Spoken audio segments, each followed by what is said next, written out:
እኔ እንደዚህ አይነት ነገር በጣም ነው የምፈራው። እንዳትጠጊ ቤዝዬ እባክሽ። ወይኔ ጉዴ ምን አይነት ነፍሳት እንዳለ ብቻ ነገር እባክሽ ቤዝዬ እባክሽ። ይታባሽ አገኘሁሽ። ለካ እንደዚህ ፈሪ ነሽ እንዴ አንቺ ማትረቢ? በእኔ ቤት ላይ ነው እንደዚህ የምትጫወቺው? ስራሽ የምትይሻልሻል።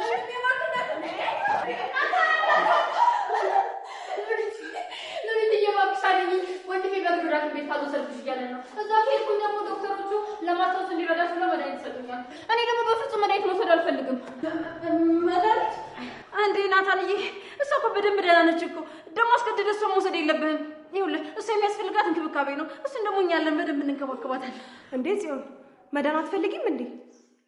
ለምንድን ነው መድኃኒት መጠቀም አልፈልግም የምትይው?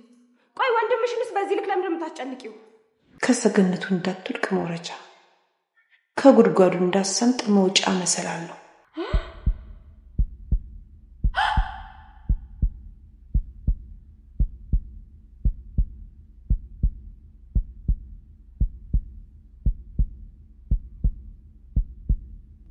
ሐረግ ድራማ ላይ ከዚህ በፊት እንዳየነው አሁን ላይ የጠበቅነው ነገር አልተፈጠረም ነበረ። ለእናንተ ለተመልካቾቻችን አንድ የመግቢያ ጥያቄ አለን። እነ ቤዛን እና እነ ናታንን ያስደነገጠው ከበሩ ጀርባ የነበረ ሰው ወደ እነሱ ቤት እየገባ ያለ ሰው ማን ይመስላችኋል? ፊታቸው ላይ እንደሚታየው በጣም ትልቅ ድንጋጤና ያልጠበቁት ሰው ነበረ ወደዚያ ቤት ውስጥ የመጣው። ያፌት ወይንስ ኤፍራታ? ይህንን የራሳችሁን ሀሳብ ኮሜንት ላይ ያስቀመጣችሁልኝ በሐረግ ድራማ ላይ በክፍል 74 ምን ይፈጠራል የሚለውን እኔ ቀንጨብ አድርጌ የማሳያችሁ ይሆናል። አብራችሁን ቆዩ።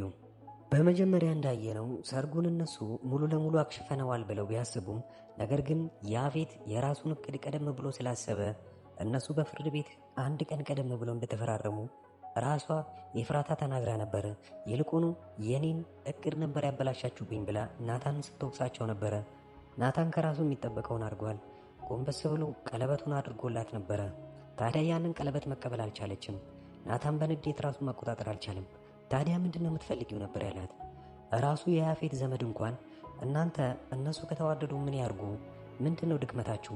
እኔ መጀመሪያውኑ አጎቴን አውቀዋለሁ፣ ለዚህ ነገር ተዘጋጅቶ ነበረ ብሏል። ያፌት ለመንቃት ብዙ ጊዜ ቢፈጅበትም ኤፍራታ እዛው ሆና ነበረ ስትጠብቀው የነበረው።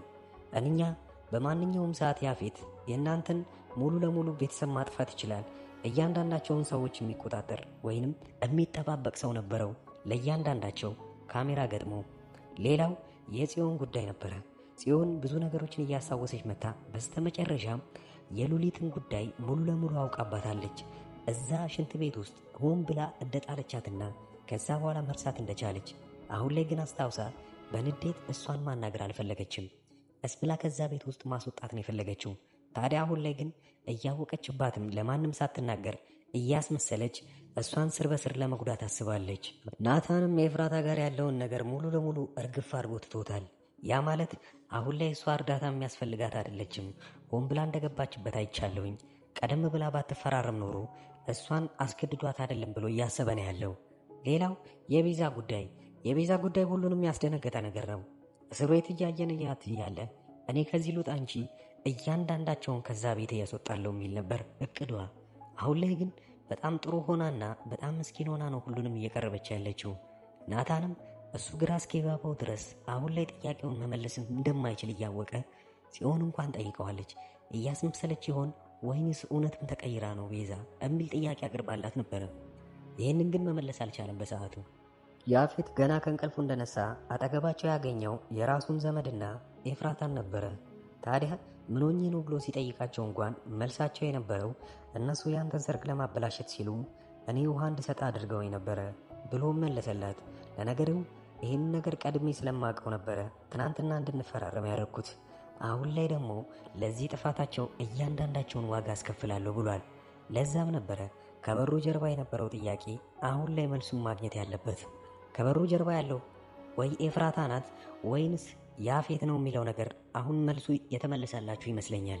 ታዲያ እንደተገመተው ያፌት የሚሆን ከሆነ በሩ ላይ ጀርባ የነበረው አሁን ላይ የወደፊት ዕጣ ፈንታቸውንና ላጠፉት ጥፋት አሁን ላይ ራሳቸው መክፈል እንዳለባቸው የሚነግራቸው ይሆናል።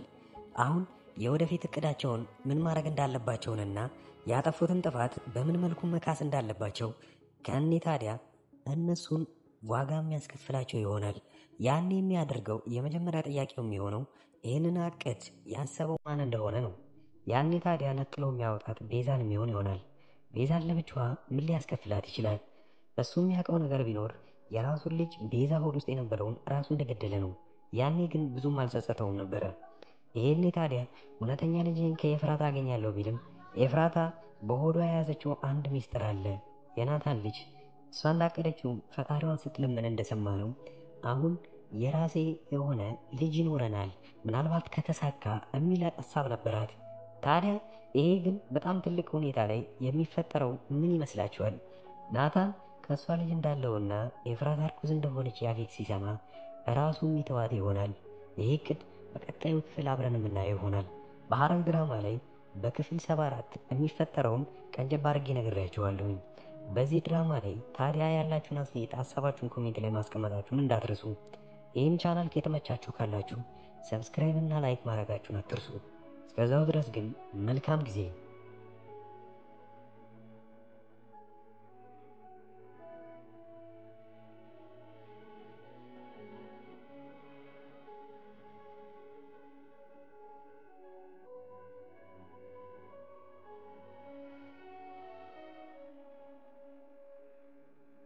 ተከታታዮች እንኳን ደህና መጣችሁ። ወደዚህ ቻናል ከመጣችሁ እናንተ ተከታታይ ድራማ ይመቻችኋል ማለት ነው። ከተከታታይ ድራማ ውስጥ ኢትዮጵያ ውስጥ ሆኖ አሁን ላይ በጣም አሪፍ እይታ ያላቸውና አሪፍ ተቀባይነት ያላቸው ድራማዎች አራቱን ልንገራችሁ። የመጀመሪያው ጽናት ነው። ሁለተኛው ሐረግ፣ ዮአዳን እና ክህደት ናቸው። የእነዚህን ተከታታይ ድራማዎች ካልጀመራችኋቸው እኔ አጠር ያለች ማብራሪያ ስለነሱ ሰጥቻችሁ ደስ ያላችሁን ድራማ እናንተ ትጀምሩታላችሁ። የመጀመሪያው ጽናት ድራማ ብዙዎቻችሁ የምትወዱት ይሆናል። ምክንያቱም ምናልባት ከአረብ ሀገር ሆናችሁ የምታዩ ሰዎች ካላችሁ ይሄ ድራማ ለእናንተ ነው። ጽናት ከሀገር ቤት ወደ ከተማ ትመጣና ወደ ውጪ እስክትሄድ ድረስ አንድ ቤት ውስጥ ተቀጥራ እየሰራች ነው። ታዲያ የቀጠረው ቀኗን ወይም የበረራ ቀኗን እየጠበቀችና ብዙ ክፍያ ካደረገች በኋላ ያንን ስትጠባበቅ እዛ ሰራተኝነት የተቀጠረችበት ቤት ውስጥ እየሰራች እያለ አንድ ትልቅ ነገር ይፈጠራል። ከአሰሪው ልጅ ጋር ግንኙነት ትጀምርና ብዙም ሳይቆይ ነገሮች ይበላሻሉ። በዚሁ ላይ የሚያጠነጥን ፊልም ነው። ሁለተኛው ሐረግ። ሐረግ ድራማ ላይ ሁለት በትንንሽነታቸው የሚታወቁ በአባት አንድ የሆኑ ወንድማማቾች ነገር ግን ካደጉ በኋላ በጣም ትልቅ ጠላት ሆነው እዛ ላይ የምናየውን ነገር አብረን እናያለን። ፍቅረኛ ይነጣጠቃሉ፣ ንብረት ይነጣጠቃሉ፣ ነገር ግን ወንድማማቾች እንደሆኑ አያውቁም። ሐረግ ድራማ እዚህ ነገር ላይ ነው የሚያጠነጥነው። ዮአዳን አንዲት ምስኪን ሴት በባህል ሀብቶችና በትልልቅ ሰዎች የእሷ የሆነን ነገር ለመንጠቅ ሲሞክሩና እሷ ግን ብልጠትነቷን ከነሱ በላይ የምታሳየው ፊልምና ብዙ ታሪኮች ያሉበት አሪፍ ድራማ ነው። ሌላኛው ክህደት ነው።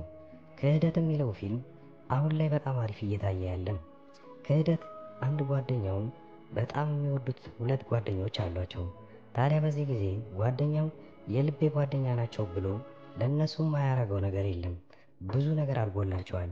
ነገር ግን ትንሽ እንደቆየ ይታመምና በጣም እርዳታ ሲፈልግ ከጓደኞቹ የሚጠብቀውን እርዳታ ሳያገኝ ይቀርና ይልቁኑ በዛኑ ልክ ይጠቀሙበታል። ይሄኔ ታዲያ እሱ ካወቀ በኋላ ምንን ማድረግ እንዳለበትና እንዴት ከነዚህ ጓደኞች ሊበቀል እንደሚችል የሚያሳይ አሪፍ ፊልም ነው። አሪፍ ጥራትና አሪፍ ኳሊቲ ተደርጎበት ካራክተሮችም በጣም አሪፍ የሆኑና የሚያጓጓ ፊልም ሐረግና ክህደት ናቸው። ሁለቱ ፊልሞች ምንም አይነት ንዝናዜ ምናምን ሳይበዛባቸው ወሬም ሳይኖራቸው ቀጥታ ምንም አይናችሁን ሳትነቅሉ የምታዩት ፊልም ነው። ሌላኛው ጽናት የሚለው ፊልም ታሪኩ አሪፍ ሆኖ ነገር ግን ብዙ ወሬዎች ስለሚበዙበት ምናልባት ፊልሙ ሊሰለቻችሁ ይችላል። ነገር ግን ፊልሙ እንደዛ የሚሰለቻችሁ ከሆነ እኔ በየጊዜው የእያንዳንዱን ክፍሎች እንደዚሁ አይነት በትረካ መልክና እናንተን ለጥያቄ ያሳተፈ ለመልስም አስተያየት እንድትሰጡበት አድርጌ አንዳንድ ቪዲዮ ለእያንዳንዱ ክፍል እሰራለሁ። ዮአዳን ድራማ ብዙ ሰዎቹ ስትጀምሩት በጣም አሪፍ ድራማ ነበረ።